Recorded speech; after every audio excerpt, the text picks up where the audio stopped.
The morning wind carried the sound of hooves thundering across the mesa. But 17-year-old Maya Chen had stopped singing the moment she heard something else beneath the rhythm. Before we jump back in, tell us where you're tuning in from. And if this story touches you, make sure you're subscribed, because tomorrow, I've saved something extra special for you. Fear, raw, desperate fear that made her fingertips tingle as she gripped the wooden fence post outside her grandmother's house on the Pine Ridge Reservation. 7 wild mustangs had broken through the barriers again, but this time their panic felt different. This time, Maya could sense something hunting them. At first, the horses had simply stood at the edge of the property, their breathing heavy and labored. Maya had done what she always did when the wild herds wandered too close to the houses. She sang the old Lakota songs her grandmother had taught her, the ones that seemed to reach something primal in the animals' hearts. Her voice, clear and steady despite her blindness, had always been her gift to the reservation. But when the 7 mustangs finally calmed and approached her outstretched hand, Maya felt something cold and metallic pressed against the lead stallion's neck. A tracking device. Someone was hunting these horses, and they were using technology to do it. Maya Chen had learned to navigate the world through sound, touch, and the vibrations that traveled through the earth beneath her feet. Born blind on the Lakota reservation in South Dakota, she had developed senses that most people never fully understood. She could identify individual horses by the rhythm of their gaits, predict weather changes by the way the wind shifted across the plains, and somehow, inexplicably, calm the wildest animals with nothing more than her voice. Her grandmother, Eleanor Crowfeather, had raised Maya since she was 3 years old. After her parents died in a car accident on Highway 18, Eleanor was one of the reservation's most respected elders, a woman who still spoke Lakota as her first language and maintained the traditional ways that many younger tribal members had abandoned. The small house they shared sat on 40 acres of grassland at the eastern edge of the reservation, far enough from the main settlement to provide privacy, but close enough that Maya could walk to the community center when needed. Eleanor had always insisted that Maya's blindness was not a disability, but a different way of experiencing the world.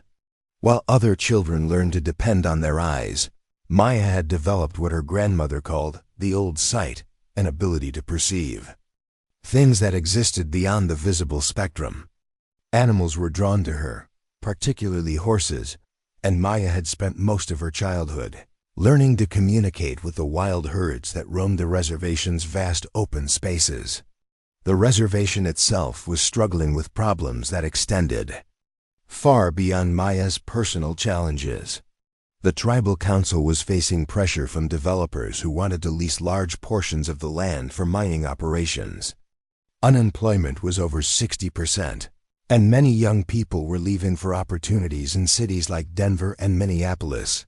The traditional way of life that Eleanor's generation had preserved was disappearing as economic necessity forced families to make difficult choices about their future. Maya's daily routine involved caring for the 3 horses that Eleanor kept for transportation and occasional work with neighboring ranchers. She knew each animal's personality intimately. Thunder, the old paint gelding, was cautious but reliable. Spirit, the young Appaloosa mare, was energetic and playful. Storm, the black quarter horse stallion, was protective and intelligent. Maya fed them each morning, cleaned their stalls, and spent hours brushing their coats while listening to the sounds of the reservation waking up around her. The work was therapeutic for Maya, but it also served a practical purpose. Eleanor's arthritis had been getting worse over the past year, making it difficult for her to maintain the physical demands of horse care. Maya had gradually taken over most of the responsibility, developing a system of ropes and markers that allowed her to work independently. She took pride in her ability to contribute to their small household, especially since employment opportunities for blind teenagers on the reservation were virtually non-existent. Preparing and narrating this story took us a lot of time, So if you are enjoying it, subscribe to our channel. It means a lot to us. Now back to the story. The morning when Maya first encountered the 7 wild mustangs had started like any other. She had finished feeding Thunder, Spirit, and Storm, and was walking the fence line to check for damage from the previous night's windstorm. The reservation's wild horse population was protected by federal law, but the animals occasionally wandered onto private property in search of water or shelter. Most residents considered them a nuisance, but Maya had always felt a special connection to the wild herds. She heard them before she sensed their location. 7 distinct sets of hoofbeats moving in an irregular pattern that suggested confusion or distress. Wild horses typically moved with purpose, either grazing methodically or traveling quickly toward a specific destination. But these animals seemed to be circling, starting and stopping, as if they were trying to escape from something they couldn't identify. Maya stood perfectly still and listened more carefully. The lead horse, a stallion based on the heavy sound of his hooves, was snorting and pawing the ground in a way that indicated extreme agitation. The other 6 animals were bunched together behind him, their breathing rapid and shallow. Something had frightened them badly enough to drive them away from their usual territory and toward the human settlement. She began singing softly, using one of the traditional songs that Eleanor had taught her for calming frightened animals. The melody was simple but haunting, with lyrics in Lakota that spoke of protection, understanding, and the connection between all living things. Maya's voice carried clearly across the morning air, and within minutes she could hear the horses beginning to settle. The change was gradual but unmistakable. The irregular movements stopped, and the heavy breathing became slower and more controlled. Maya continued singing, varying the melody slightly to maintain the animals' attention. She had discovered through years of experience that horses responded not just to the sound of her voice, but to the emotions and intentions behind the music. When she sang with genuine compassion and respect, the animals seemed to understand that she posed no threat. After nearly an hour of singing, Maya heard the horses approaching her position near the fence. She remained motionless, allowing them to investigate her presence at their own pace. The lead stallion reached her first, his massive head extending over the fence to sniff her outstretched hand. Maya could feel his warm breath against her palm, and the slight tremor in his muscles that indicated he was still nervous, but no longer panicked. As the stallion allowed her to stroke his neck, Maya's fingers encountered something that shouldn't have been there. A small, hard object was attached to the horse's mane, partially hidden beneath the long hair. She explored the object carefully with her fingertips and realized it was some kind of electronic device, roughly the size of a matchbox, with what felt like a short antenna and several small buttons. The discovery sent a chill through Maya's entire body. Wild horses on the reservation were protected by multiple layers of federal and tribal law. Hunting them was illegal, and attaching tracking devices without proper permits was a serious federal crime. Someone was monitoring these animals, and Maya couldn't think of any legitimate reason why anyone would need to track wild mustangs with electronic surveillance equipment. She continued stroking the stallion's neck while thinking through the implications of what she had found. The device was sophisticated and expensive, not the kind of equipment that poachers or casual hunters would typically use. Someone with significant resources was involved in whatever was happening to the horses. More troubling, the fact that the animals had fled to her grandmother's property suggested that they were seeking sanctuary from whatever threat had driven them away from their normal territory. Maya carefully examined the other 6 horses as they approached the fence and discovered that each animal was carrying a similar tracking device. The equipment was attached in slightly different locations, some on the mane, others on the tail or neck, but all were designed to be hidden from casual observation. Someone had invested considerable time and effort in capturing and tagging these particular horses, which suggested a systematic operation rather than random criminal activity. The horses remained calm as long as Maya continued singing, but she could sense their underlying tension. They wanted to keep moving, to put more distance between themselves and whatever had frightened them, but they also seemed to recognize that her presence offered some form of protection. Maya faced a difficult decision. She could allow the horses to continue on their way, hoping they would find safety elsewhere, or she could try to provide them with temporary shelter while figuring out what was happening to them. The choice was made easier by the sound of approaching vehicles. Maya heard at least 2 trucks moving along the gravel road that led to her grandmother's property, traveling faster than was safe for the rough terrain. The engines had the deep rumble of heavy-duty vehicles, possibly the kind used for construction or agricultural work. More concerning, they were approaching from the direction the horses had come from, suggesting that whoever was driving might be pursuing the animals. Maya quickly made her decision. She opened the gate that led to the pasture where Thunder, Spirit, and Storm were kept, and used her voice to guide the 7 wild mustangs into the enclosure. The animals were hesitant to enter the confined space, but Maya's singing seemed to reassure them that the temporary captivity was preferable to whatever threat they were fleeing. She had just closed the gate when the first truck pulled into the yard. Maya heard car doors slamming and heavy footsteps approaching her position. 2 men were walking toward her, their boots crunching on the gravel with the deliberate pace of people who were accustomed to being in charge of situations.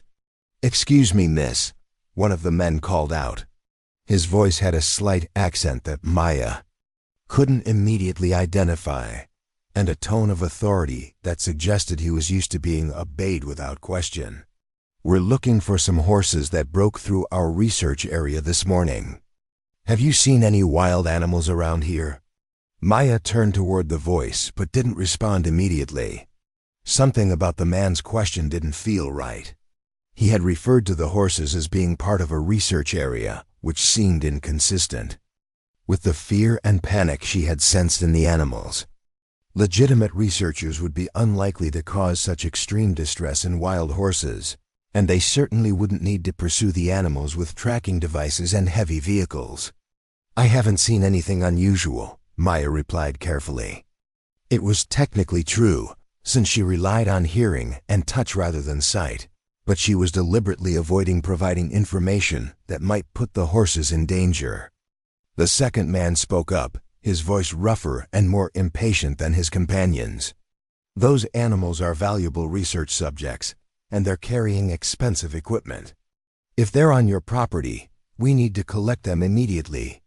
The admission that the horses were carrying equipment confirmed Maya's suspicions about the tracking devices, but the men's insistence on immediate access to her grandmother's property, combined with their obvious frustration, suggested that they were not legitimate researchers conducting authorized studies.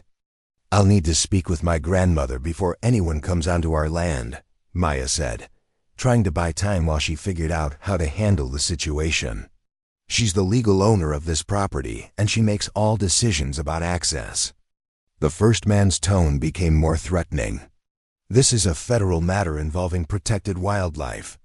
We have the authority to search this property with or without permission." Maya knew enough about federal law to recognize that the man's claim was probably false. Government agents conducting legitimate wildlife research would have proper identification and would follow established protocols for accessing private property. They would also be unlikely to pursue frightened animals with vehicles and aggressive tactics. "I'd like to see your federal identification and any warrants or permits you have for searching our property," Maya said, maintaining a calm tone despite her growing anxiety. There was a long pause before the first man responded, and Maya could hear him conferring with his companion in whispers. The delay confirmed her suspicion that they didn't have proper authority for their actions. "We'll be back with the necessary paperwork," the first man finally said. "But I want to make it clear that interfering with a federal investigation is a serious crime.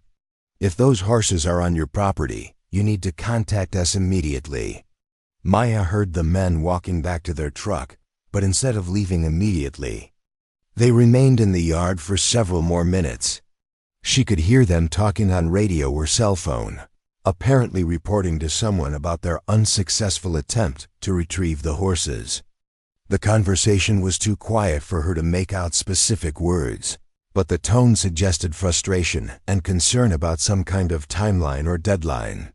When the truck finally drove away, Maya remained by the fence for several more minutes, listening to make sure the men weren't planning to return immediately.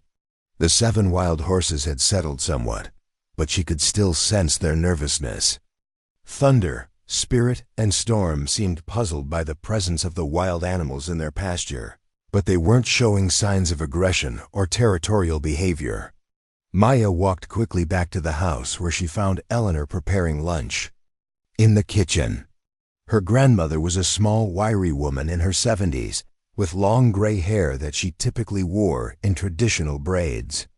Despite her age and arthritis, Eleanor remained one of the sharpest people Maya had ever known, with an intuitive understanding of people and situations that came from decades of experience, dealing with both tribal politics and outside interference in reservation affairs.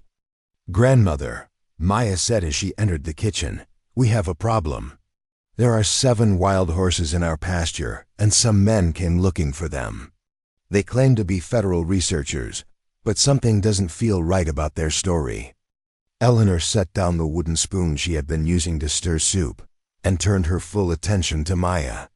"Tell me everything that happened, granddaughter. Don't leave out any details." Maya described the entire morning, from first hearing the frightened horses to the confrontation with the men who claimed to be federal agents. She paid particular attention to the tracking devices she had found on the animals and the men's threats about federal authority and interference with investigations. Eleanor listened without interruption, occasionally nodding or making soft sounds of understanding. When Maya finished her account, Eleanor was quiet for several minutes, apparently processing the information and considering possible explanations. "These men are not federal agents," Eleanor finally said.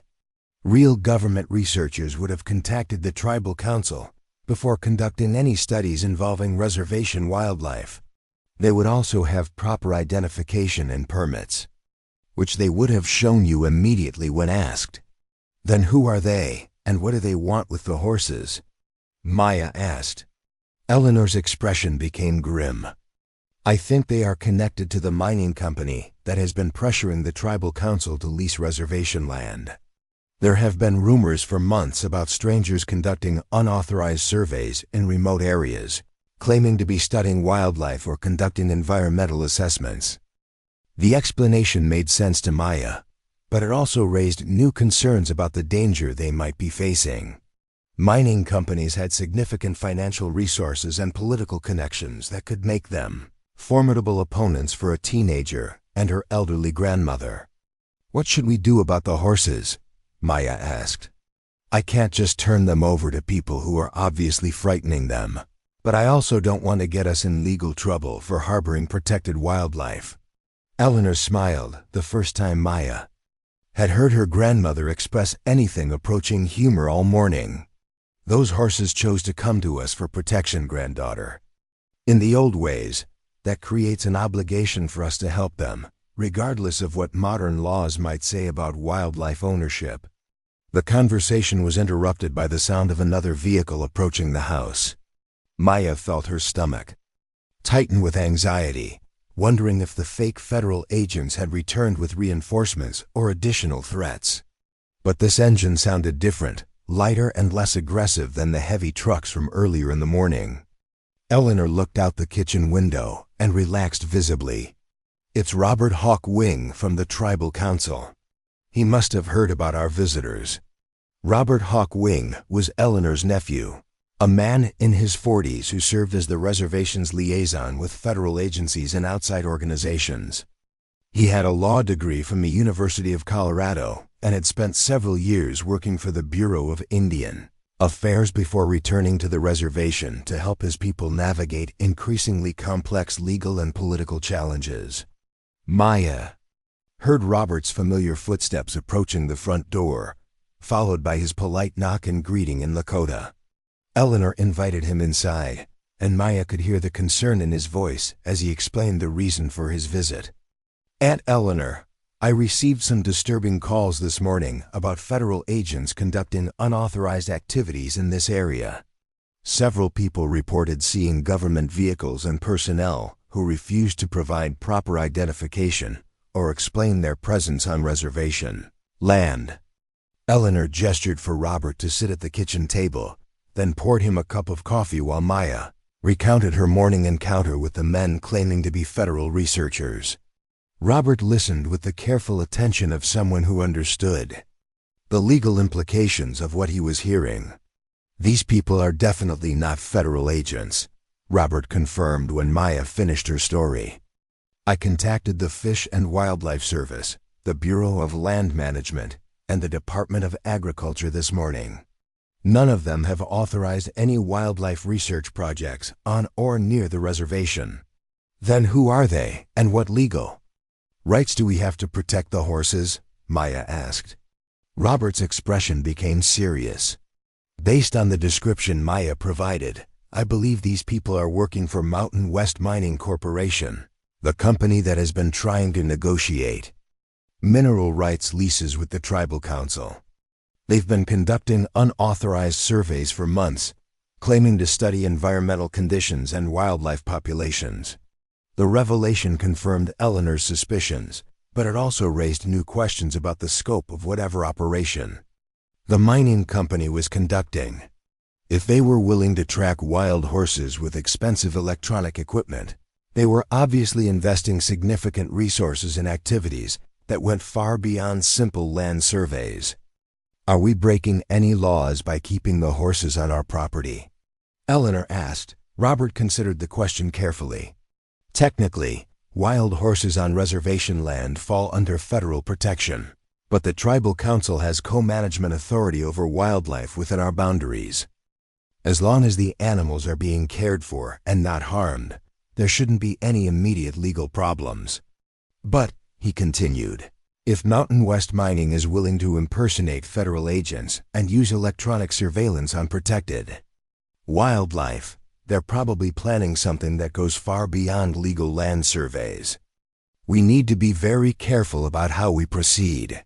Maya felt a mixture of relief and apprehension. The horses would be safe for now, but the larger situation was clearly more complex and dangerous than she had initially realized. The mining companies' willingness to break federal laws suggested that they had significant financial incentives for whatever they were planning, and that they might be prepared to escalate their tactics if peaceful methods failed to achieve their objectives. "What can we do to protect ourselves and the horses?" Maya asked. Robert pulled out his cell phone and began scrolling through his contacts.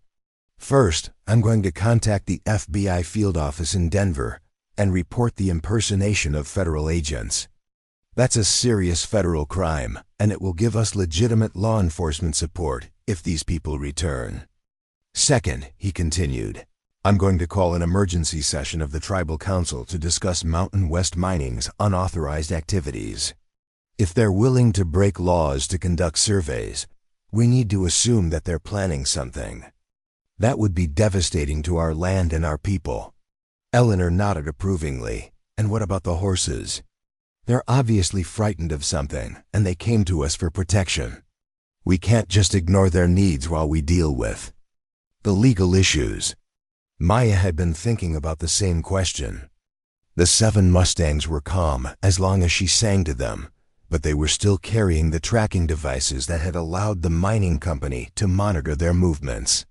As long as the electronic equipment remained active, the animals would continue to be vulnerable to whatever threat had frightened them in the first place. "I think I need to remove the tracking devices," Maya said. "The horses won't be truly safe as long as those people can monitor their location." Robert looked concerned. Tampering with the equipment could be considered destruction of property, even if the equipment was attached illegally. "We need to be careful not to give them any legitimate grounds for legal action against us." Maya understood Robert's concerns, but she also felt a responsibility to the animals that had sought her protection. The horses had trusted her enough to allow her to calm them and guide them to safety. She couldn't abandon them now just because. Removing the tracking devices might create legal complications. What if we document everything carefully? Maya suggested. Take photographs of the devices, record their serial numbers if they have any, and remove them in a way that preserves them as evidence of illegal surveillance. Eleanor smiled at her granddaughter's suggestion. Maya is right. If these devices were attached illegally, then removing them is not theft. It's protecting wildlife from harassment and unauthorized surveillance. Robert considered the proposal for several minutes, weighing the legal risks against the moral obligation to protect the horses. Finally, he nodded. If we're going to do this, we need to do it right. I'll document everything with my camera and video recorder, and we'll turn the devices over to the FBI as evidence of illegal surveillance of protected wildlife. The decision made, the three of them walked out to the pasture where the 10 horses were gathered. Thunder, Spirit, and Storm had accepted the presence of the wild mustangs, and all the animals seemed calm as long as Maya was nearby. She began singing softly as they approached, using the same Lakota melodies that had originally calmed the frightened horses. Robert set up his camera equipment while Maya worked with each animal individually, carefully removing the tracking devices while her grandmother and cousin documented every step of the process. The devices were more sophisticated than Maya had initially realized, with GPS capabilities, long-lasting batteries, and what appeared to be communication systems that could transmit location data to remote receivers. These are military-grade surveillance devices, Robert observed as he examined the equipment. This is not the kind of technology that researchers would use for legitimate wildlife studies. This looks more like the equipment used for tracking high-value targets.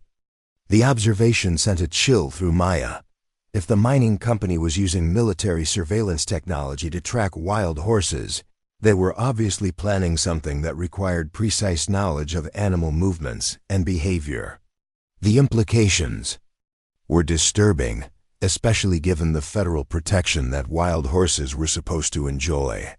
As Maya removed the last tracking device, she felt a sense of relief that the horses would no longer be vulnerable to electronic surveillance.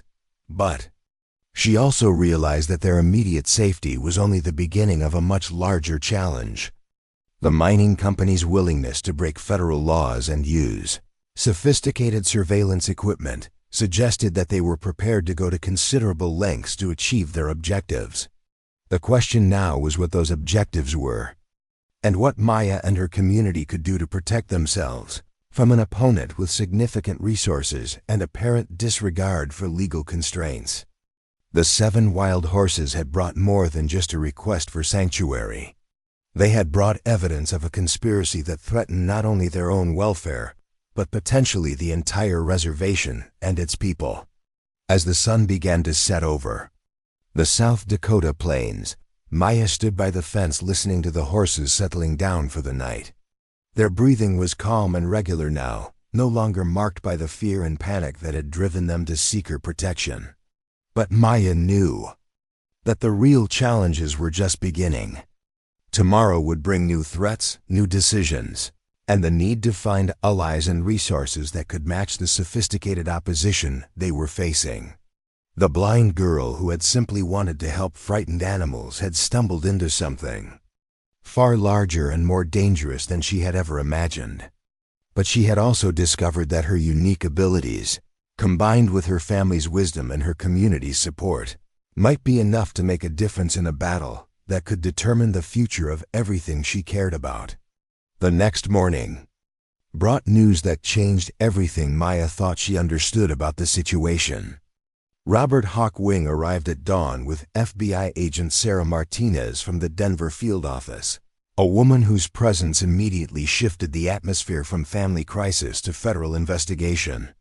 Agent Martinez had driven through the night after Receiving Robert's report about the fake federal agents and illegal surveillance equipment, Maya listened as Agent Martinez examined the tracking devices they had removed from the horses, her professional assessment confirming Robert's suspicions about the military-grade technology.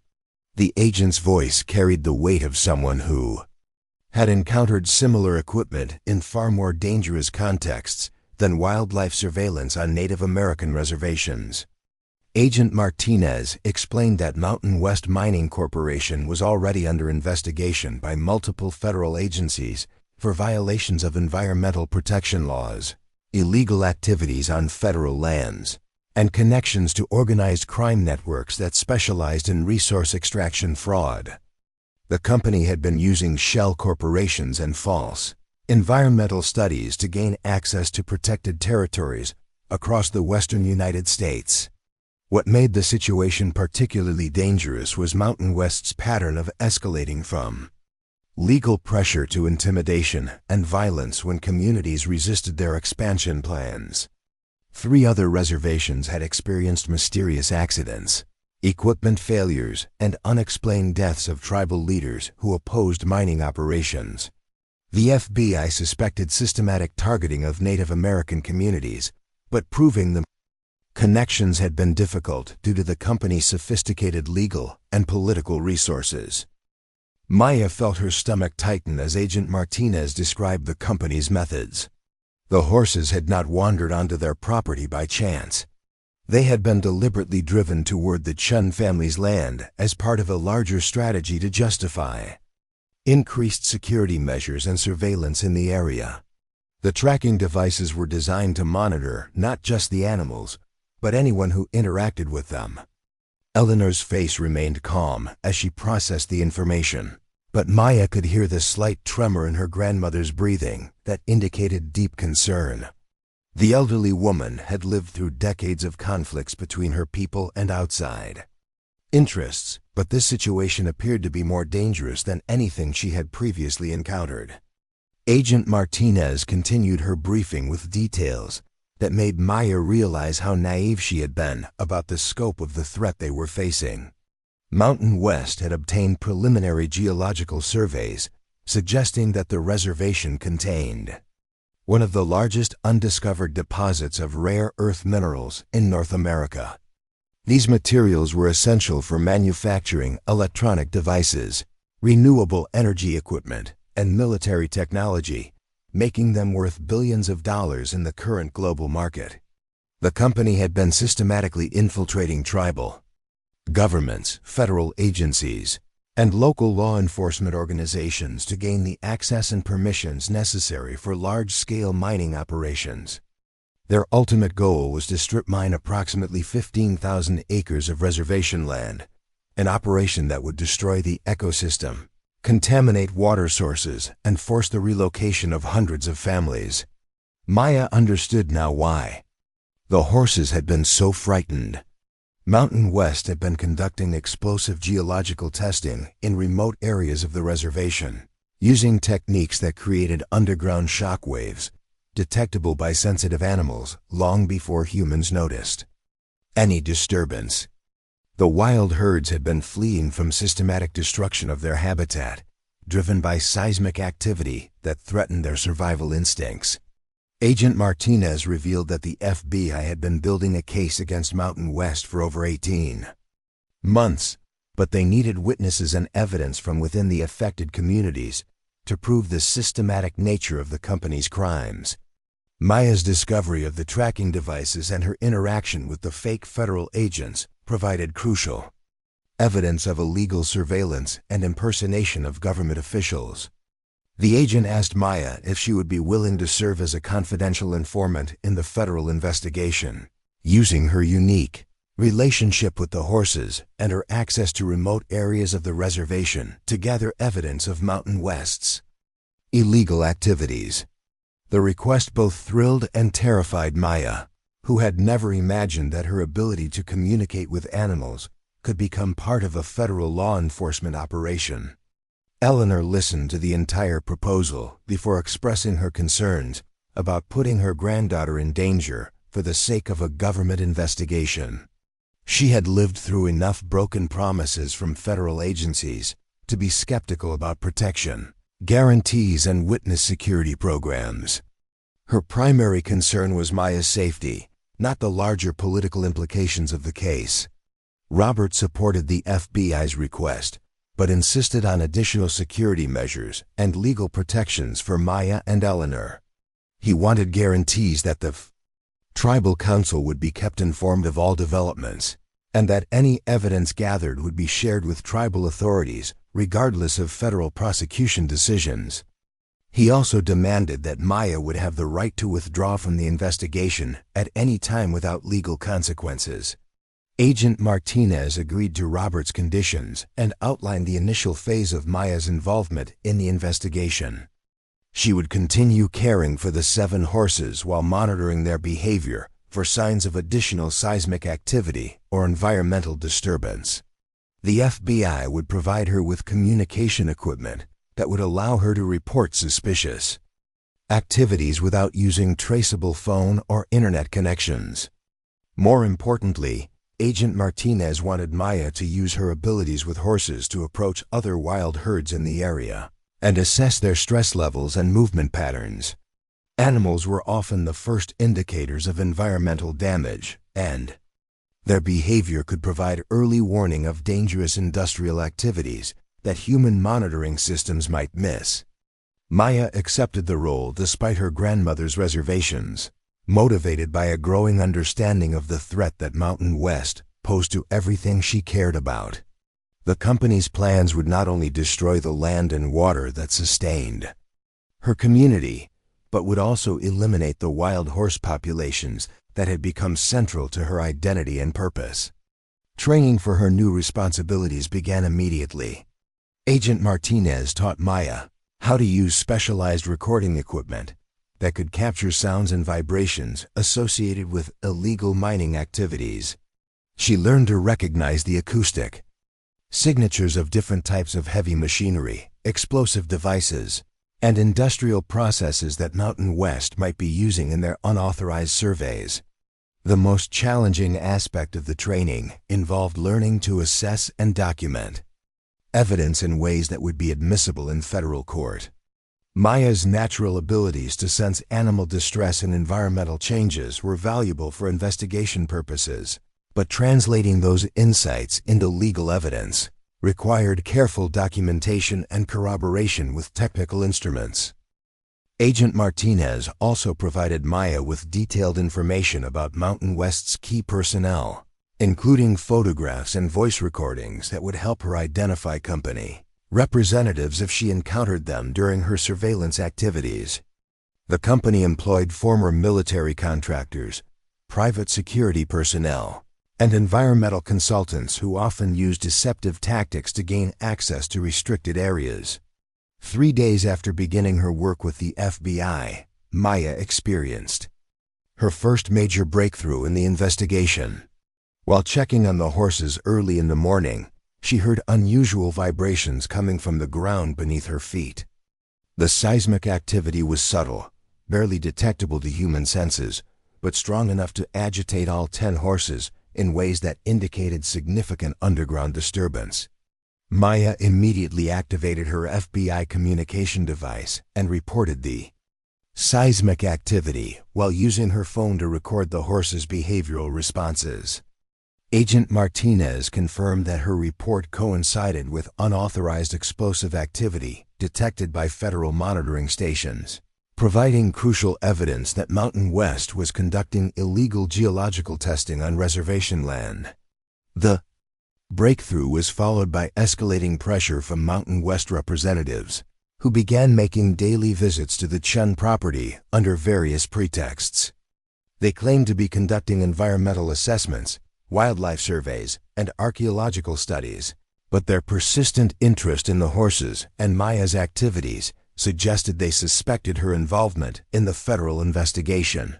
Eleanor became increasingly concerned about her granddaughter's safety as the company's surveillance became more obvious and aggressive. Strange vehicles appeared on the roads around their property at all hours, and Maya began receiving anonymous phone calls with vague threats about interfering with legitimate business activities. The pressure was clearly designed to intimidate, then into abandoning their cooperation with federal authorities. Agent Martinez responded to the escalating threats by assigning additional FBI personnel to monitor the Chen property and provide emergency response capabilities if Mountain West's tactics became violent. She also accelerated the timeline for gathering evidence, recognizing that the window for safe investigation was rapidly closing as the company became more desperate to silence potential witnesses. Maya's role in the investigation expanded as her abilities proved increasingly valuable for detecting and documenting Mountain West's illegal activities. She discovered that different types of industrial machinery created distinct vibration patterns that horses could detect hours before human instruments registered the activity. This early warning capability allowed federal agents to position surveillance equipment and gather evidence of crimes in progress. The 7 horses that had originally sought her protection became unofficial partners in the investigation, their heightened sensitivity to environmental disturbance providing real-time intelligence about Mountain West's operations across the reservation. Maya developed a system for interpreting their behavioral signals that allowed her to pinpoint the location and intensity of illegal activities with remarkable accuracy. As word of Maya's cooperation with federal authorities spread through the reservation, she found herself at the center of a complex political situation that divided her community. Some tribal members supported her efforts to protect their land from mining damage, while others worried that antagonizing a powerful corporation would result in economic retaliation and legal harassment of the entire reservation. The political tension reached a crisis point when Mountain West's legal team filed a federal lawsuit claiming that Maya and Eleanor were illegally harboring protected wildlife and interfering with authorized research activities. The lawsuit was clearly frivolous, but it represented a significant escalation in the company's efforts to silence opposition and discredit the federal investigation. Maya realized that her simple act of compassion toward frightened horses had evolved into something far larger and more dangerous than she had ever imagined. She was no longer just a blind teenager trying to help animals in distress. She had become a key witness in a federal investigation that could determine the future of her people's ancestral homeland and the survival of the wild creatures that had trusted her with their lives. The crisis began at 3 a.m. when Maya woke to the sound of horses screaming in terror. Not the normal whinnying or snorting that indicated mild distress, but the raw, desperate cries that animals made when facing immediate mortal danger. She rolled out of bed and grabbed the communication device Agent Martinez had given her, her bare feet hitting the cold wooden floor as adrenaline flooded her system. Outside, the sound of heavy machinery rumbled across the reservation, much closer than any of the previous seismic activity Maya had detected. The vibrations were so intense that she could feel them through the floorboards, and the horses were responding with panic that made her chest tighten with fear. Something was happening that went far beyond the covert surveillance and testing that Mountain West had been conducting for the past several weeks. Maya pulled on her clothes and rushed outside, where the smell of diesel exhaust and disturbed earth filled the night air. Massive spotlights were blazing from the direction of the traditional burial grounds 2 miles north of their property, creating an artificial daylight that was visible even to her limited vision. The noise was deafening, a combination of bulldozers, excavators, and what sounded like industrial drilling equipment operating at full capacity. Eleanor appeared beside her, the elderly woman moving with surprising speed despite her arthritis. Her grandmother's voice was tight with anger when she spoke, the first time Maya had heard Eleanor express such raw emotion about the situation they were facing. Mountain West had begun full-scale mining operations under cover of darkness, apparently gambling that they could complete enough excavation work to make legal challenges irrelevant. They were systematically destroying the sacred burial grounds that had been protected by federal law for over a century, betting that the profits from rare earth mineral extraction would offset any legal penalties they might eventually face. Maya activated her FBI communication device and reported the crisis, while trying to calm the 10 horses that were now running frantically around their pasture. The 7 wild mustangs were particularly agitated, their behavior indicating that the mining activity was destroying something fundamental to their survival instincts. She began singing the traditional calming songs, but her voice was barely audible over the industrial noise that filled the night air. Agent Martinez responded to Maya's emergency call within minutes, her voice tense with controlled anger as she confirmed that federal monitoring stations were detecting massive illegal excavation activity across multiple sites on the reservation. The FBI had been preparing for Mountain West to escalate their operations, but the scope and audacity of the midnight assault exceeded their worst-case scenarios. The agent explained that Mountain West had apparently decided to force a confrontation with federal authorities, calculating that they could complete enough mining work to establish legal claims to the mineral deposits before courts could stop them. The company was betting that their political connections and legal resources would allow them to negotiate favorable settlements, even if their initial activities were ruled illegal. Maya felt a chill of understanding as she realized the implications of what Agent Martinez was telling her. Mountain West was not just stealing mineral resources. They were destroying irreplaceable cultural and environmental treasures, gambling that the damage would be so extensive that restoration would be impossible. Regardless of legal outcomes, the strategy was brutally effective. Even if federal courts eventually ruled against the company, the sacred burial grounds would be gone forever. The water sources would be contaminated for generations, and the ecosystem that supported the wild horse populations would be permanently damaged. Mountain West was betting that they could profit from the destruction faster than the legal system could protect the resources. Eleanor's anger transformed into something Maya had never heard from her grandmother before, a cold determination that suggested decades of accumulated frustration with broken promises and legal betrayals. The elderly woman began speaking in rapid Lakota, apparently calling other tribal elders and community leaders to organize immediate resistance to the mining operation. Maya understood enough of her grandmother's words to realize that Eleanor was invoking traditional protocols for defending sacred land, procedures that had not been used since the Indian Wars of the 19th century. The elderly woman was calling for direct action that would put tribal members in physical danger, but might be the only way to stop Mountain West's destruction before it became irreversible. Agent Martinez arrived at the Chen property within an hour, accompanied by a team of federal agents and technical specialists who immediately began documenting the illegal mining activities with sophisticated surveillance equipment. The FBI had obtained emergency court orders authorizing them to stop Mountain West's operations, but serving legal papers would be difficult when the company's security personnel were armed and prepared for confrontation. Maya listened as agent Martinez coordinated with federal agencies, tribal authorities, and local law enforcement to develop a strategy for stopping the mining operation without triggering violence that could result in casualties on both sides. The situation was complicated by Mountain West's decision to begin their assault during the night, when visibility was limited and emergency response capabilities were reduced. The agent explained that Mountain West had positioned armed security personnel around their excavation sites, apparently prepared to resist federal intervention with force if necessary.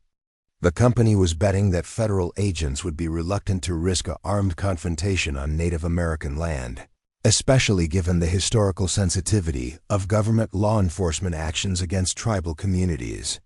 Maya realized that her unique abilities might be crucial for resolving the crisis without violence. Her capacity to move quietly in darkness, combined with her rapport with the horses and her knowledge of the terrain, could allow her to gather intelligence about Mountain West's defensive positions and capabilities. She volunteered to conduct reconnaissance that would help federal agents plan their intervention strategy. Agent Martinez initially refused Maya's offer, citing the extreme danger of approaching armed security personnel in darkness. But as reports continued to arrive about the scope and intensity of Mountain West's mining operation, the agent began to consider how Maya's unique skills might be essential for stopping the destruction before it became irreversible. Eleanor supported her granddaughter's proposal, arguing that Maya's blindness would actually be an advantage in a situation where visibility was limited and stealth was essential. Maya had spent her entire life navigating by sound and touch, skills that would be valuable for moving through unfamiliar terrain without being detected by security systems designed to identify visual threats. Robert Hawk Wing arrived as the discussion was reaching a decision point, bringing additional tribal council members who had been awakened by the crisis. The tribal leaders were unanimous in their determination to stop Mountain West's operation by any means necessary, even if it meant putting their own lives at risk to protect sacred land and cultural heritage. The tribal council members had brought traditional weapons and protective gear, preparing for a confrontation that echoed historical battles between their ancestors and government forces intent on seizing tribal resources. Maya could hear the quiet intensity in their voices as they discussed tactics and responsibilities, conversations conducted in Lakota to prevent interception by any electronic surveillance Mountain West might be conducting. Agent Martinez found herself in the difficult position of coordinating between federal law enforcement priorities and tribal sovereignty rights, trying to develop a strategy that would achieve legal objectives while respecting the cultural and political autonomy of the reservation community. The situation was unprecedented in her experience, requiring decisions that could affect federal Indian policy for generations. Maya listened to the complex negotiations while focusing on the horses, whose behavior was providing real-time intelligence about Mountain West's activities. The animals' stress levels were fluctuating in patterns that suggested the mining operation was moving through different phases, possibly following a predetermined schedule for maximum resource extraction and minimum time. She realized that the horses were responding not just to the noise and vibrations of the mining equipment, but to changes in air quality, water chemistry, and electromagnetic fields that accompanied different types of industrial activities. Their behavior was providing detailed information about Mountain West's operations that technical monitoring equipment might miss or misinterpret.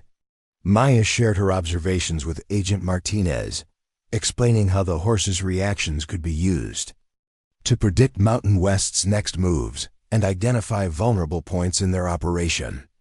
The agent was initially skeptical about using animal behavior as tactical intelligence, but the accuracy of Maya's previous predictions had established her credibility as an unconventional but reliable source of information.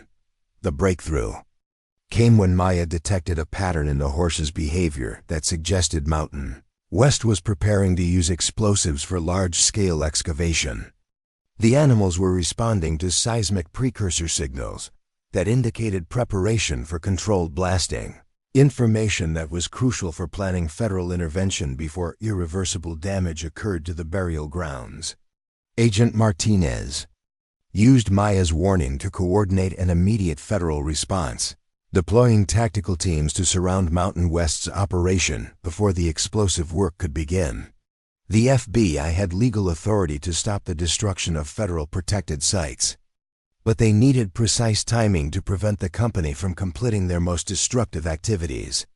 Maya volunteered to accompany the federal tactical team as they approached Mountain West's excavation site, using her abilities to navigate in darkness and her rapport with local wildlife to avoid detection by the company's security systems.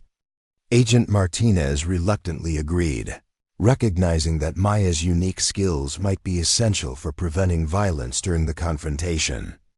The approach to Mountain West's operation required moving across 2 miles of rough terrain in complete darkness, avoiding motion sensors and armed security personnel, while carrying the equipment necessary to document illegal activities and serve legal papers.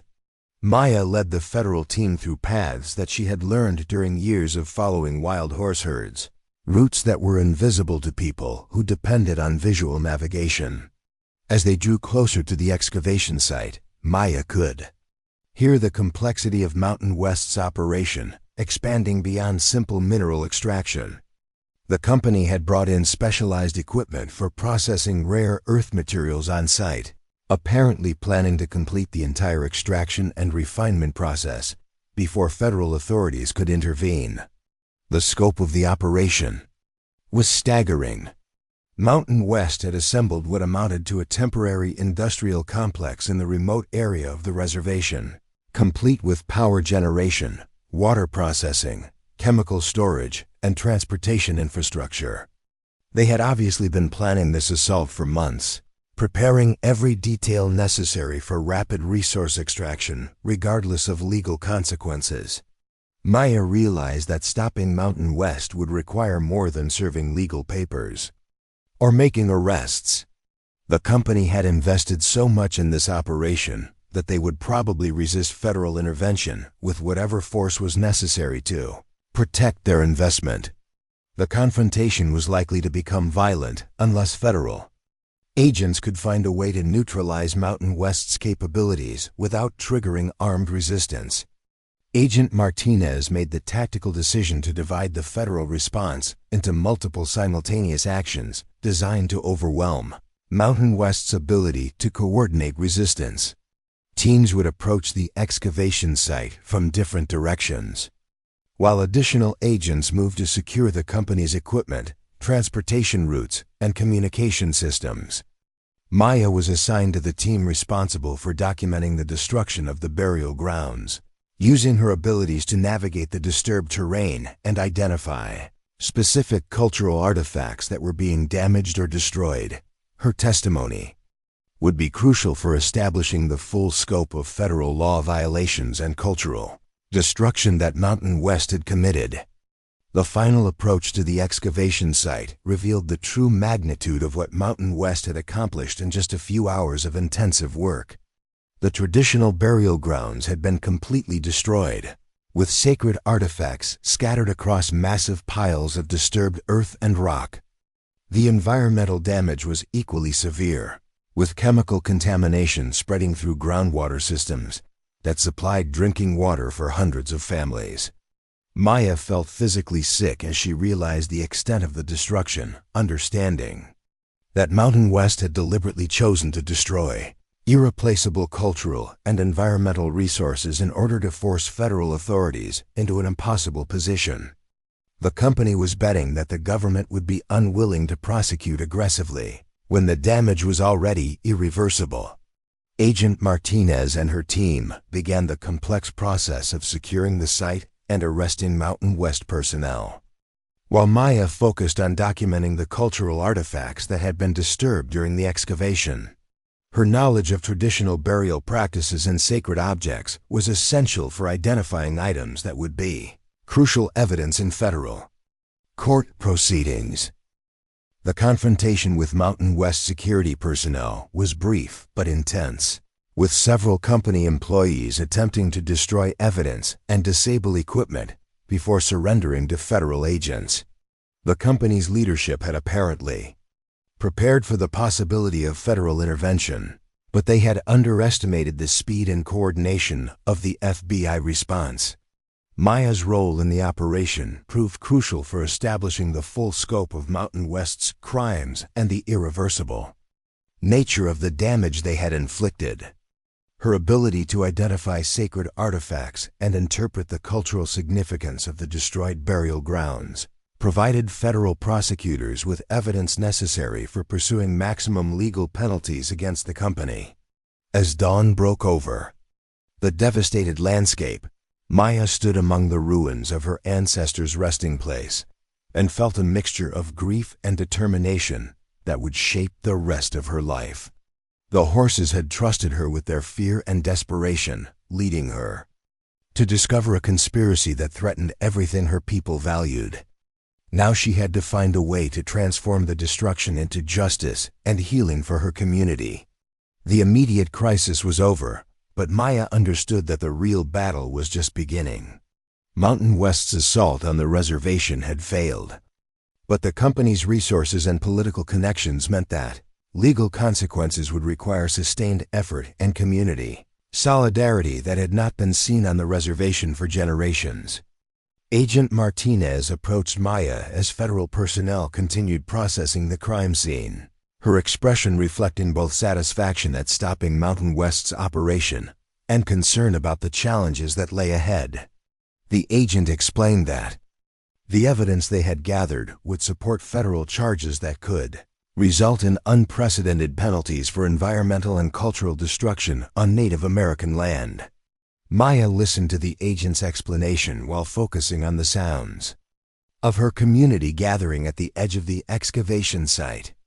Tribal members were arriving to witness the destruction and begin the complex process of healing and restoration that would define their response to Mountain West's assault on their heritage and homeland. Eleanor appeared beside her granddaughter, the elderly woman's presence providing comfort and strength as Maya began to understand the magnitude of what they had accomplished and what still needed to be done. The horses had brought them more than a warning about illegal mining activities. They had brought an opportunity to defend their people's future against forces that seemed overwhelming but were not invincible. As federal agents continued their work and tribal members began their own ceremonies of mourning and renewal, Maya felt the presence of the 7 horses that had started this entire crisis by seeking her protection. The animals were calm now, their fear replaced by something that felt like gratitude and hope for justice that would honor their trust in her abilities and compassion. The federal courthouse in Denver felt like a cathedral of justice as Maya testified before the grand jury that would determine Mountain West Mining Corporation's fate. 6 months after the midnight assault on the sacred burial grounds, she sat in the witness chair with her hands folded, her voice steady and clear as she described how 7 frightened horses had led her to uncover one of the largest environmental and cultural destruction cases in federal court history. Maya had spent the intervening months working with federal prosecutors to build an ironclad case against Mountain West, using evidence gathered during the company's illegal operations to establish criminal charges that carried potential sentences of decades in federal prison for the corporate executives involved. Her testimony was crucial because she was the only witness who could explain how the horses' behavior had provided early warning of the company's activities and guided federal agents to evidence that might otherwise have been missed. The grand jury listened with rapt attention as Maya described the tracking devices she had found on the wild mustangs, the sophisticated surveillance equipment that had been used to monitor her family's activities, and the systematic pattern of environmental destruction that Mountain West had attempted to conceal through intimidation and violence.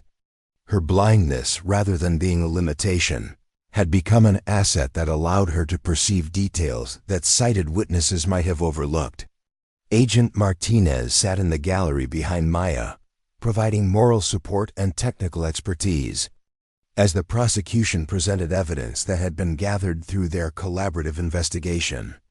The FBI agent had become something like an older sister to Maya during the months of preparation, helping her navigate the complex federal legal system while respecting her cultural background and family responsibilities. Eleanor and Robert Hawk Wing occupied seats in the front row of the courtroom, their presence serving as a reminder that this case was about more than corporate crime and environmental law. It was about the survival of a people and their relationship to land that had sustained them for countless generations. Their quiet dignity provided Maya with strength as she faced aggressive questioning from Mountain West's defense attorneys.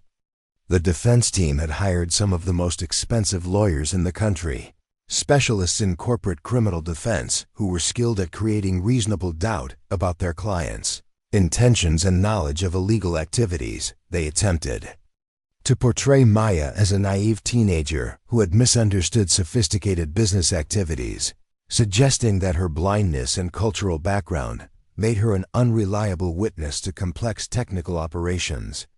Maya's response to their attacks was calm and factual, drawing on months of preparation with federal prosecutors who had helped her understand how to present her observations in language that would be clear to jurors who knew nothing about Lakota culture or horse behavior. She explained how her heightened senses allowed her to detect environmental changes that electronic monitoring equipment might miss, and how her cultural knowledge helped her understand the significance of activities that outsiders might dismiss as routine business operations. The prosecution's case was strengthened by testimony from dozens of other witnesses, including tribal members who had observed Mountain West's illegal activities, federal environmental scientists who documented the scope of ecological damage, and former company employees who had been pressured to participate in criminal activities against their conscience. Maya's testimony served as the foundation that connected all these other pieces of evidence into a coherent narrative of systematic criminal enterprise. Dr. Jennifer Blackhorse, a renowned archaeologist from the University of New Mexico, testified about the irreplaceable cultural artifacts that had been destroyed during Mountain West's midnight assault on the burial grounds. Her voice broke with emotion as she described sacred objects that had been scattered and damaged by the company's excavation equipment, emphasizing that the cultural loss could never be fully quantified or compensated through monetary damages. The economic evidence presented by federal auditors revealed that Mountain West had planned to extract over $3 billion worth of rare earth minerals from the reservation, using profits from the illegal mining operation to fund expansion into other protected territories across the western United States. The company had developed a business model based on rapid resource extraction and legal settlements, calculating that the profits would exceed any fines or penalties they might face for environmental and cultural crimes. Maya testified about the ongoing effects of Mountain West's activities on the wild horse populations that had originally brought the crisis to her attention. The 7 mustangs that had sought her protection were among dozens of animals that had been displaced from their traditional territories by the company's operations. Many horses had died from stress, contaminated water, and disrupted migration patterns, while others had been forced to relocate to areas where they competed with domestic livestock for limited resources. The prosecution introduced expert testimony from wildlife biologists who explained how Maya's unique ability to interpret horse behavior had provided crucial intelligence about environmental conditions that would have taken federal scientists months to detect through conventional monitoring methods. Her observations had allowed federal agents to intervene before Mountain West could complete their most destructive activities, saving thousands of acres of pristine habitat from permanent contamination. Financial analysts testified about the sophisticated money laundering operation that Mountain West had used to conceal the source of funding for their illegal activities. The company had received investments from international criminal organizations that specialized in resource extraction fraud, using shell corporations and offshore banking systems to hide the true ownership and purpose of their operations on Native American land. Maya's testimony about the tracking devices found on the horses became crucial evidence for establishing Mountain West's pattern of illegal surveillance and harassment of potential witnesses.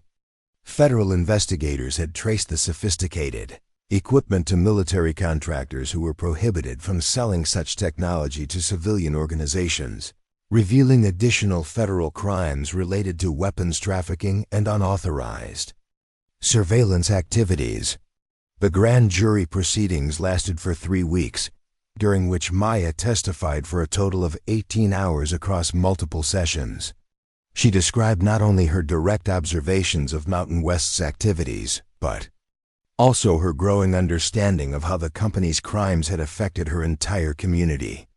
Her voice carried the weight of someone who had been transformed by witnessing both the worst and best of human nature during a crisis that had tested everyone involved. Eleanor testified about the cultural and spiritual significance of the burial grounds that Mountain West had destroyed, explaining to the grand jury how the company's actions had violated not only federal law but also treaties and agreements that dated back over a century. Her testimony provided historical context that helped prosecutors establish the full scope of damages that the company would be required to pay for their crimes. Robert Hawk Wing presented evidence about Mountain West's systematic attempts to corrupt tribal government officials and federal agency personnel, using bribes and threats to gain access to protected land and resources.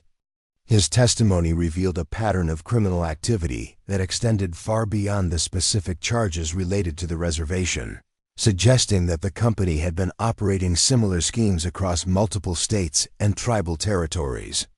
The breakthrough moment in the proceedings came when federal prosecutors played recordings that had been secretly made by former Mountain West employees who had agreed to cooperate with the investigation in exchange for immunity from prosecution.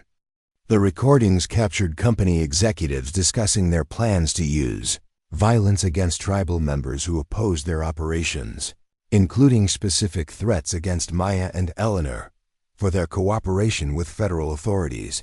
Maya listened to the recordings with a mixture of horror and vindication, hearing in the executives' own words their callous disregard for human life and cultural heritage. The recordings provided irrefutable evidence of criminal intent and conspiracy, eliminating any possibility that Mountain West could claim their illegal activities had been the result of misunderstanding or poor judgment rather than deliberate criminal enterprise. The defense team's strategy collapsed completely when one of Mountain West's senior executives, facing the prospect of life in federal prison, agreed to testify against his colleagues in exchange for a reduced sentence. His testimony revealed the full scope of the company's criminal activities, including plans to expand their operations to over 40 reservations across the western United States. Maya felt a profound sense of closure when the grand jury returned. Indictments against all 17 Mountain West executives and employees who had been involved in the illegal operations. The charges included conspiracy, environmental terrorism, violation of federal Indian law, money laundering, illegal surveillance, and numerous other crimes that carried potential sentences totaling hundreds of years in federal prison. Agent Martinez explained to Maya that the indictments represented one of the largest environmental and cultural crime prosecutions in federal court history, with potential financial penalties that could exceed $10 billion when all civil and criminal damages were calculated. The case had attracted international attention as an example of how indigenous communities could successfully resist corporate exploitation through coordination with federal law enforcement. The resolution of the criminal case was followed by civil litigation that would determine the financial compensation owed to the tribal community for the environmental and cultural damages inflicted by Mountain West's operations. Maya's testimony would again be crucial for establishing the scope of harm and the appropriate level of damages needed to restore the affected areas and compensate the community for their losses. Maya worked with tribal attorneys and federal prosecutors to develop a comprehensive restoration plan that would address both the environmental contamination and the cultural destruction caused by Mountain West's illegal mining activities. The plan included provisions for cleaning up contaminated water sources, restoring damaged habitat for wild horses and other wildlife, and creating new protected areas to prevent future exploitation of sacred sites. The cultural restoration component of the settlement was particularly complex, requiring extensive consultation with tribal elders and cultural experts to determine how to honor the ancestors whose burial sites had been destroyed. Maya's testimony about the spiritual and cultural significance of the horses helped establish connections between wildlife protection and cultural preservation that strengthened the legal arguments for maximum damages. Eleanor worked with Maya to ensure that the horses that had originally brought the crisis to their attention would be permanently protected through the creation of a new federal wildlife sanctuary on reservation land. The sanctuary would be managed cooperatively by tribal authorities and federal wildlife agencies, providing long-term protection for wild horse populations, while honoring the cultural significance of these animals to the Lakota people. The federal court ultimately approved a settlement that required Mountain West to pay $8.7 billion in damages, the largest environmental and cultural crime settlement in federal court history. The money would fund environmental cleanup, cultural restoration, economic development projects, and educational programs that would benefit the reservation community for generations to come. Maya was present in the courtroom when the final settlement was announced, her grandmother's hand resting on her shoulder as the judge read the terms of the agreement that would transform their community's future. The money could never fully compensate for the cultural and environmental losses they had suffered, but it would provide resources for healing and renewal that had been impossible under their previous circumstances. Agent Martinez approached Maya after the settlement was finalized, offering her the opportunity to work with the FBI as a specialist consultant on environmental and cultural crimes affecting Native American communities. The agent explained that Maya's unique abilities and cultural knowledge made her an invaluable resource for investigating similar cases across the country. Maya accepted the position, understanding that her experience with Mountain West had prepared her for a role that could help other communities facing similar threats.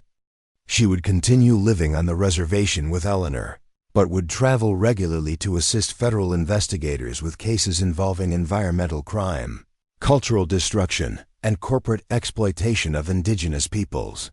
The 7 horses that had started this entire crisis by seeking Maya's protection were among the first animals to be relocated to the new federal wildlife sanctuary.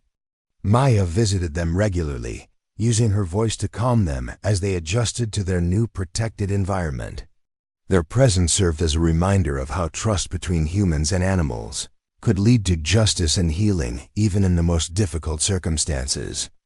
Robert Hawk Wing was elected to serve as the Tribal Council's liaison to the new federal wildlife sanctuary, ensuring that the facility would be managed in accordance with traditional Lakota values and cultural practices. His legal expertise and political skills had been crucial for navigating the complex federal bureaucracy that governed the settlement implementation. Eleanor used her portion of the settlement money to establish a traditional knowledge preservation program that would document and teach the cultural practices that had nearly been lost during decades of economic hardship and social disruption. The program would ensure that future generations of tribal youth would have access to the wisdom and skills that had sustained their people for countless generations. Maya's role as an FBI consultant took her to reservations across the western United States, where she helped other communities identify and resist corporate exploitation similar to what Mountain West had attempted on her homeland. Her testimony and expertise had become legendary among environmental activists and indigenous rights advocates, inspiring other young people to stand up against seemingly overwhelming corporate power. The wild horses that had trusted Maya with their fear and desperation had brought her community more than warnings about illegal mining activities. They had brought an opportunity to demonstrate that justice was possible when people with different backgrounds and expertise worked together to protect what they valued most. The resolution of the Mountain West case had created precedents that would protect indigenous communities and environmental resources for generations to come. Maya's transformation from an isolated teenager caring for her grandmother's horses to a respected federal consultant working on environmental and cultural protection had been guided by her willingness to listen to animals that others might have ignored. The horses had taught her that trust, courage, and compassion could overcome even the most sophisticated criminal enterprises when combined with determination and community solidarity. As Maya stood in the new federal wildlife sanctuary watching the 7 horses graze peacefully in protected pastures, She reflected on how much her life had changed since that morning when she first heard their frightened calls for help. The blind girl who had once felt limited by her disability had discovered that her unique perspective on the world made her a powerful advocate for justice and environmental protection.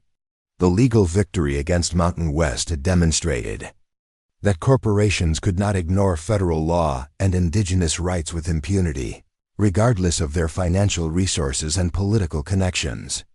Maya's role in achieving this victory had proven that individual courage and community solidarity could overcome systematic oppression and environmental destruction when supported by dedicated federal law enforcement and legal advocacy. Eleanor often reminded Maya that the horses had chosen to trust her because they recognized something in her spirit that resonated with their own need for protection and understanding. The elderly woman believed that animals possessed wisdom about human character that allowed them to identify people who would honor their trust and work to protect their welfare. Agent Martinez continued working with Maya on environmental and cultural crime cases, their partnership having evolved into a friendship based on mutual respect and shared commitment to justice. The FBI agent had learned from Maya that effective law enforcement sometimes required understanding perspectives and knowledge systems that were not part of traditional federal training. The success of the Mountain West prosecution had inspired other federal prosecutors to take environmental and cultural crimes more seriously, leading to increased resources and attention for cases involving corporate exploitation of indigenous communities and protected natural areas. Maya's testimony had established new legal precedents that would strengthen future prosecutions of similar crimes. Maya's work with wild horses had expanded beyond her original community to include consultation with wildlife management agencies across the western United States. Her ability to interpret animal behavior and environmental conditions had proven valuable for developing more effective conservation strategies that took into account the complex relationships between human activities and wildlife welfare. The restoration of the sacred burial grounds destroyed by Mountain West became a model for cultural and environmental healing that attracted attention from indigenous communities around the world. Maya's testimony about the spiritual significance of the land had helped establish legal protections that could be applied to similar sites facing threats from corporate development and resource extraction. As Maya prepared for her next assignment as an FBI consultant, investigating alleged environmental crimes on another reservation in Montana, she reflected on how the 7 horses had changed not only her own life, but the lives of everyone in her community. Their trust had led to justice, healing, and protection that would benefit future generations of both humans and animals who shared the land that had sustained them all. 5 years after the 7 wild horses first sought sanctuary at Maya's grandmother's property, she stood before the United Nations Environmental Assembly in Nairobi, Kenya, addressing delegates from 193 countries about the intersection of indigenous rights, environmental protection, and wildlife conservation. At 22, Maya had become the youngest person ever to receive the UN Global Environmental Leadership Award, recognized for her pioneering work in developing new approaches to environmental crime investigation that honored both scientific methods and traditional ecological knowledge. The journey from a reservation in South Dakota to the international stage had been guided by the same principles that originally led Maya to help frightened horses. She listened carefully to voices that others might ignore, trusted her instincts about environmental and cultural connections, and remained committed to protecting vulnerable communities and ecosystems from exploitation by powerful interests.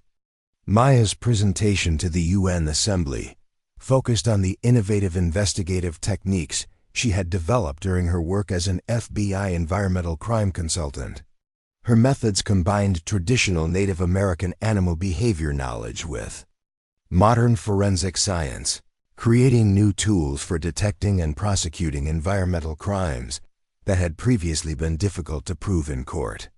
The approach had proven remarkably effective across dozens of cases involving illegal mining, wildlife trafficking, water contamination, and corporate exploitation of protected lands. Maya's ability to interpret animal behavior as evidence of environmental disturbance had helped federal prosecutors achieve conviction rates that exceeded 90% in environmental crime cases where she provided consultation.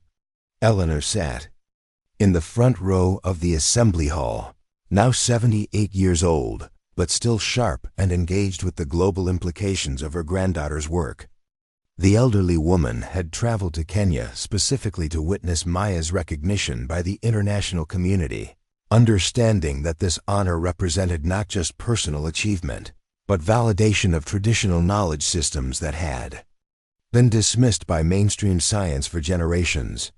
Agent Martinez, now promoted to Deputy Director of the FBI's Environmental Crime Unit, accompanied Eleanor as part of the official United States delegation to the assembly. The law enforcement officer had become like family to Maya during their years of collaboration, and her presence provided both professional credibility and personal support as Maya addressed world leaders about issues that had once seemed impossibly complex for a blind teenager from rural South Dakota. Maya's speech drew connections between the Mountain West mining case and similar environmental crimes occurring in indigenous communities around the world. She explained how corporate exploitation followed predictable patterns that could be detected early through careful observation of animal behavior, water quality changes, and disruptions to traditional ecological relationships. The assembly delegates listened with rapt attention as Maya described specific techniques for using wildlife behavior as evidence of environmental crime. She explained how different species responded to various types of pollution, habitat destruction, and human disturbance in ways that could provide early warning of illegal activities, long before technical monitoring systems detected problems. Her presentation included video footage from recent cases where animal behavior had led investigators to discover illegal dumping, unauthorized mining, and wildlife trafficking operations that might otherwise have remained hidden for years. The footage demonstrated how Maya's methods could be adapted to different ecosystems and cultural contexts, making them useful for environmental protection efforts worldwide. Maya had spent the past 3 years developing training programs that taught federal agents, park rangers, and indigenous community leaders how to interpret animal behavior as evidence of environmental disturbance. The programs combine scientific education with traditional ecological knowledge, creating new approaches to environmental monitoring that were both culturally respectful and legally admissible in courts around the world. Robert Hawk Wing had joined Maya's organization as its legal director, helping to navigate the complex international laws and treaties that governed environmental protection and indigenous rights. His expertise in federal, Indian law had proven invaluable for developing legal frameworks that protected traditional knowledge, while making it accessible to law enforcement agencies and conservation organizations. The United Nations recognition represented the culmination of efforts that had begun with Maya's determination to help 7 frightened horses. Her work had evolved into a global movement that was changing how environmental crimes were investigated and prosecuted, while demonstrating the value of indigenous knowledge systems for protecting natural resources and wildlife populations. Maya's organization, the Traditional Knowledge Environmental Monitoring Institute, now operated in 23 countries, training local investigators in methods that combined animal behavior observation with modern forensic techniques. The institute had helped solve over 200 environmental crime cases, recovering millions of dollars in damages and preventing irreversible ecological destruction across 6 continents. The 7 original horses that had brought Maya to international attention were now living peacefully in the expanded federal wildlife sanctuary that had been created with funds from the Mountain West settlement. The sanctuary had become a model for cooperative wildlife management that honored both scientific conservation principles and traditional cultural values. Maya visited the horses regularly when she was home on the reservation, using her voice to maintain the trust and communication that had made their original partnership possible. The animals had aged gracefully, their offspring forming new herds that carried genetic and behavioral traits that connected them to the wild horses that had originally sought Maya's protection. Thunder, Spirit, and Storm, Eleanor's 3 domestic horses, had also thrived in the expanded pastures that surrounded the Chen family property. The settlement funds had allowed them to improve their facilities and care for additional animals, creating a demonstration site where traditional horse care methods were taught to young people from across the reservation. Maya's work had inspired a new generation of Native American environmental advocates who were pursuing careers in law enforcement, conservation biology, and environmental law. Her success had demonstrated that traditional knowledge could be valuable for addressing modern environmental challenges, encouraging other indigenous communities to assert their expertise in natural resource management and protection. The reservation itself had been transformed by the economic opportunities created through the environmental restoration projects funded by the Mountain West Settlement. Unemployment had dropped to below 20%, and many young people who had left for opportunities in distant cities were returning to participate in conservation work and cultural preservation programs. Eleanor had used her portion of the settlement to establish the Traditional Knowledge Preservation Center, which documented and taught the cultural practices and ecological wisdom that had sustained the Lakota people for generations. The center had become a research destination for anthropologists, ecologists, and other scholars interested in learning from indigenous knowledge systems. Maya's blindness, which had once seemed like a limitation, had become recognized as an asset that allowed her to perceive environmental conditions and animal behavior in ways that sighted investigators might miss. Her disability had taught her to rely on senses and intuition that proved crucial for environmental crime investigation, inspiring other people with disabilities to pursue careers in conservation and law enforcement. Agent Martinez had incorporated Maya's methods into standard FBI training programs, ensuring that future environmental crime investigators would understand how to use animal behavior and traditional ecological knowledge in their work. The integration of indigenous knowledge into federal law enforcement represented a significant shift in how environmental crimes were investigated and prosecuted. The international attention generated by Maya's UN recognition had led to speaking invitations from universities, conservation organizations, and government agencies around the world. She had become a sought-after expert on environmental crime investigation, indigenous rights, and the integration of traditional knowledge with modern scientific methods. Maya's autobiography, Listening to the Horses: How Traditional Knowledge Saved Our Land, had become an international bestseller, translated into 37 languages and used in university courses on environmental law, indigenous studies, and conservation biology. The book had brought global attention to the environmental and cultural issues facing Native American communities. The royalties from her book sales were donated to support environmental monitoring programs in indigenous communities worldwide, providing equipment, training, and legal support for groups facing threats from corporate exploitation and environmental destruction. Maya's personal experiences had become a foundation for helping other communities protect their natural resources and cultural heritage. Maya's romantic life had flourished alongside her professional success.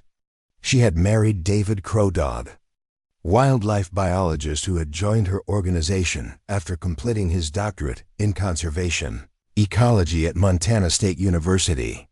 Their partnership combined traditional Lakota values with shared commitment to environmental protection and social justice. David's scientific background complemented Maya's traditional knowledge and investigative skills, creating a powerful combination that had enhanced the effectiveness of their environmental crime investigation work. Their marriage had produced twin daughters, now 3 years old. who were being raised with both scientific education and traditional cultural teachings. The twins, Sarah and Elena, had inherited their mother's sensitivity to animal behavior and their father's interest in scientific observation. They spent their days playing among the horses in the Federal Wildlife Sanctuary, developing the same kind of intimate connection with animals that had made Maya's environmental work possible. Eleanor delighted in her role as great-grandmother, teaching Sarah and Elena the traditional songs and stories that had been passed down through generations of Lakota women. The elderly woman's health remained strong despite her advanced age, sustained by the joy of seeing her family's traditional knowledge valued and preserved for future generations. Maya's work had attracted support from unexpected sources, including technology companies that were developing new tools for environmental monitoring based on her methods of interpreting animal behavior. Several major corporations had funded research into artificial intelligence systems that could analyze wildlife behavior patterns to detect environmental crimes. The technological applications of Maya's work represented a fascinating fusion of ancient wisdom and modern innovation, creating new possibilities for environmental protection that honored both traditional knowledge and scientific advancement. The development of these tools had generated additional funding for indigenous communities to participate in environmental monitoring and protection efforts. Maya's success had also brought challenges, including attempts by some corporations to discredit her methods and undermine her credibility as an expert witness in environmental crime cases. These attacks had been unsuccessful, largely because her techniques had been validated through years of successful prosecutions and scientific peer review. The legal precedents established through Maya's testimony in environmental crime cases had strengthened protections for indigenous communities and sacred sites worldwide. Her work had demonstrated that traditional ecological knowledge could meet the evidentiary standards required for federal court proceedings, opening new avenues for environmental protection and cultural preservation. Maya's organization had developed partnerships with major universities to conduct research on the scientific basis for traditional ecological knowledge, helping to bridge the gap between indigenous wisdom and academic environmental science. These collaborations had produced peer-reviewed publications that validated many traditional practices and observations. The research partnerships had also created new educational opportunities for Native American students interested in pursuing careers in environmental science, conservation biology, and environmental law. Maya's success had inspired scholarship programs and mentorship opportunities that were helping to diversify the environmental protection field. As Maya concluded her presentation to the UN Environmental Assembly, she reflected on how far she had traveled from that morning when 7 frightened horses had changed the trajectory of her life. The animals had trusted her with their fear and desperation, leading to discoveries that had protected not only their own welfare, but the environmental and cultural heritage of communities around the world. The applause from the assembly delegates felt like an acknowledgement not just of her individual achievements, but of the wisdom and knowledge that indigenous communities had been preserving for countless generations. Maya's work had demonstrated that traditional ecological knowledge was not simply cultural artifact, but practical wisdom that could address some of the most pressing environmental challenges facing the modern world. Agent Martinez approached Maya after her presentation, carrying news that would define the next phase of her career. The FBI had received reports of environmental crimes in the Amazon rainforest that involved international corporations using sophisticated surveillance and intimidation tactics similar to those employed by Mountain West Mining Corporation 5 years earlier. The Brazilian government had specifically requested Maya's assistance with the investigation, recognizing that her methods might be crucial for protecting indigenous communities and ecological resources in one of the world's most important ecosystems. The case would require her to adapt her techniques to tropical environments and work with tribal communities, whose languages and cultures were completely different from her own Lakota background. Maya accepted the assignment, understanding that each new case was an opportunity to refine and expand the methods that had grown out of her original encounter with 7 frightened horses. Her work had evolved far beyond the borders of her South Dakota reservation, but it remained grounded in the same principles of listening, compassion, and respect for the connections between human and animal communities. Eleanor expressed pride in her granddaughter's continued growth and global impact, while also reminding Maya to maintain her connections to the land and community that had shaped her character and abilities.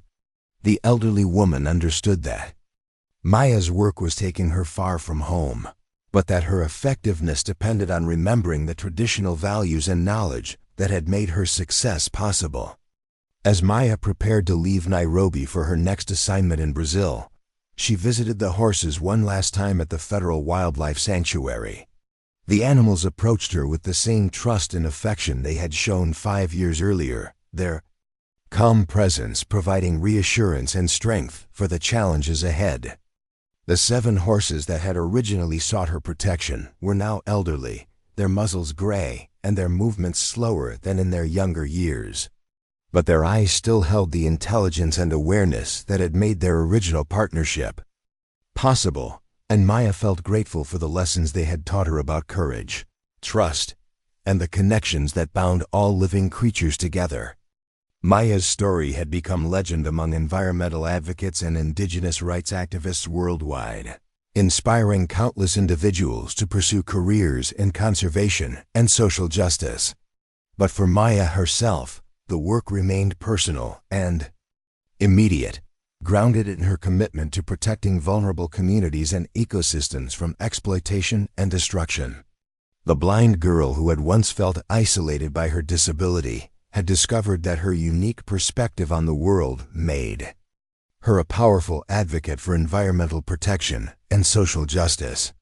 Her journey from caring for her grandmother's horses to addressing world leaders at the United Nations demonstrated that individual courage and traditional wisdom could overcome seemingly insurmountable challenges when combined with determination and community support. As Maya boarded the plane that would take her to her next assignment in the Amazon, she reflected on how the 7 horses had brought her far more than a warning about illegal mining activities. They had brought her a calling that connected her individual abilities with global efforts to protect the natural world and the communities that depended on it for survival. The horses had taught her that trust, courage, and compassion could transform individual acts of kindness into movements for justice and environmental protection that spanned continents and cultures. Their legacy lived on in every case Maya solved, every community she helped protect, and every young person inspired by her example to listen for the voices that others might ignore. Up next, you've got 2 more standout stories right on your screen. If this one hit the mark, you won't want to pass these up. Just click and check them out.